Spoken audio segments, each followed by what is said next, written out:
लोक में श्रेष्ठ धर्म क्या है, नित्य फल देने वाला धर्म क्या है, किसको वश में रखने से मनुष्य कभी शोक में नहीं पड़ता, और किनके साथ की हुई मित्रता कभी नष्ट नहीं होती।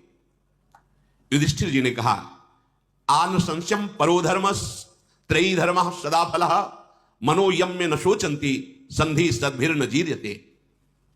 लोक में जो दूसरों को सुख पहुंचाने का भाव, इससे बड़ा कोई धर्म नहीं है, युधिष्ठिर जी ने कहा।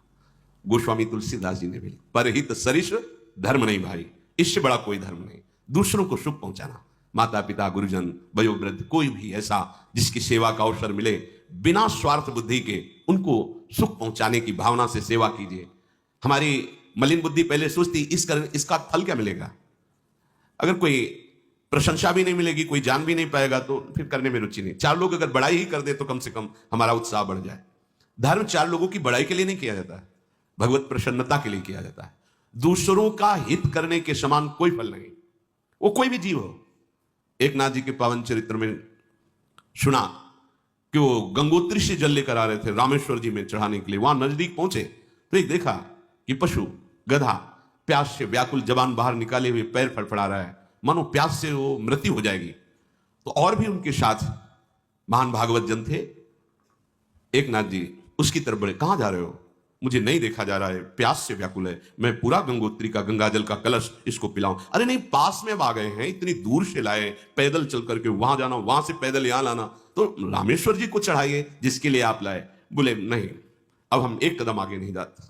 बस वो लोग तो गए रामेश्वर जी, और ये गोद में उठाया सर और कहा, प्रभु सब रूपों में आप हो, मुझे आपका दुख देखा नहीं। और पूरा गंगा जी ही पिलाया। तो वहां कोई पशु या गधा नहीं था, विश्वेश्वर भगवान विश्वनाथ भगवान शिव साक्षात वो वहां जल चढ़ाने के लिए, यहां साक्षात पिया महादेव जी ने। परहित सरिष धर्म नहीं भाई। अगर अपने हृदय में दूसरों को सुख पहुंचाने की भावना आ जाए तो इससे बड़ा कोई धर्म नहीं है।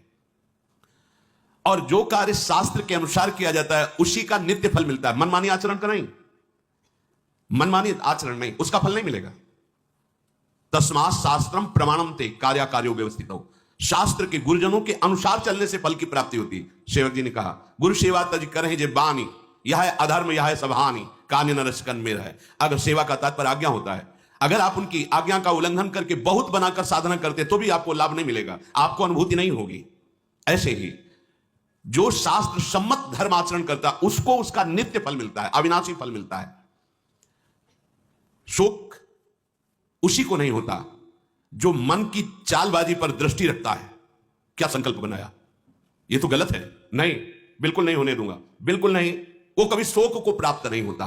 और जो मन के अनुसार चलता है वो कभी निशोक नहीं होता, सदैव शोकित होता रहता है। लक्षण है भय, शोक, चिंता, विषाद, असहाय, अपने को अनुभव करना। ये शास्त्र विरुद्ध आचरण करने वाले के हृदय में बराबर ये बने ही रहते हैं। चाहे जितनी औषधि खा लो, तुम शोक से नहीं बचोगे, विषाद से नहीं बचोगे। और यदि मन पर दृष्टि रखे हुए हो, उसकी चाल पर एक गलत चिंतन नहीं, तो तुम्हें शोक कभी व्याप्त ही नहीं होगा, भय कभी व्याप्त। अगर आपसे अपराध नहीं हुआ तो भय नहीं होगा आपको, हृदय आपका मजबूत होगा, शोक नहीं होगा, विषाद नहीं होगा, आप असहाय अनुभव नहीं करेंगे, क्योंकि धर्म से चल रहे हो तो धर्म आपको बल देगा और आपकी रक्षा करेगा। और साधु पुरुषों से की हुई मित्रता कभी नष्ट नहीं होती और व्यर्थ नहीं जाती।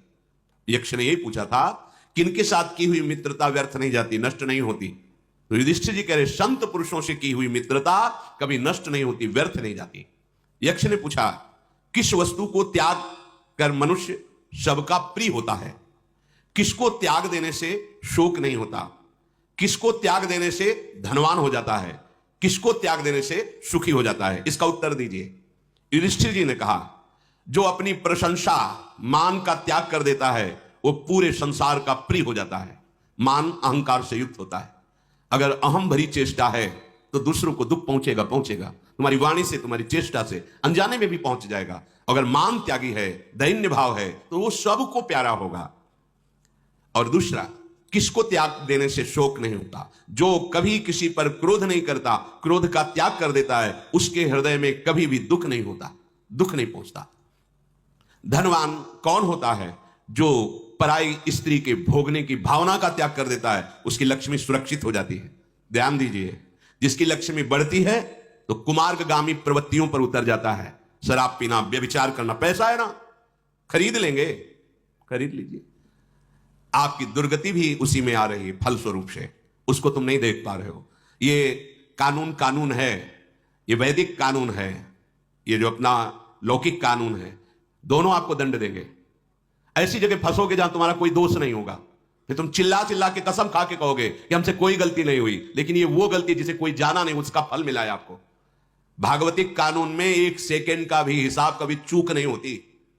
आज आपसे गलती नहीं हो रही, आप कसम खा के कह सकते हो कि मैंने ये नहीं किया, लेकिन जो परिणाम आया है वो उसका आया है जिसको ना इस राज कानून ने जाना और न वैदिक कानून ने दंड दिया। अब उसका दंड आया है। आपका एकांतिक पाप आपको जला के दंड दे के ही रहेगा। वो बहुत बलवान है। अवश्य में भोक्तव्यम कृतम कर्म शुभाशुभम। जो काम भावना से दूसरी माताओं बहनों की तरफ भोग दृष्टि से देखता है, वो अर्थवान भी हो, धनी भी हो गया हो पुण्य बल से, तो उसका पतन हो जाएगा, वो दुर्गति को प्राप्त होगा। सुखी वही है जो लोभ का त्याग करके धर्म पूर्वक धन कमाता है, वही धन उसको सुख प्रदान करता है। महाराज युधिष्ठिर ने उत्तर दिया। यक्ष ने पूछा, जगत को किस वस्तु ने ढक रखा है? सत्य वस्तु क्यों नहीं दिखाई दे रही? किसके कारण प्रकाशित नहीं होता? मनुष्य मित्रों को किस लिए त्याग देता है और स्वर्ग में किस कारण से नहीं पहुंच पाते? इसका उत्तर दीजिए। युधिष्ठिर जी ने कहा, ये अज्ञान अंधकार से ढका हुआ जगत है, इसीलिए वो ब्रह्म को नहीं देख पा रहा। अज्ञान निवृत्त हो जाए, ज्ञान हो जाए तो अभी अनुभव हो जाए।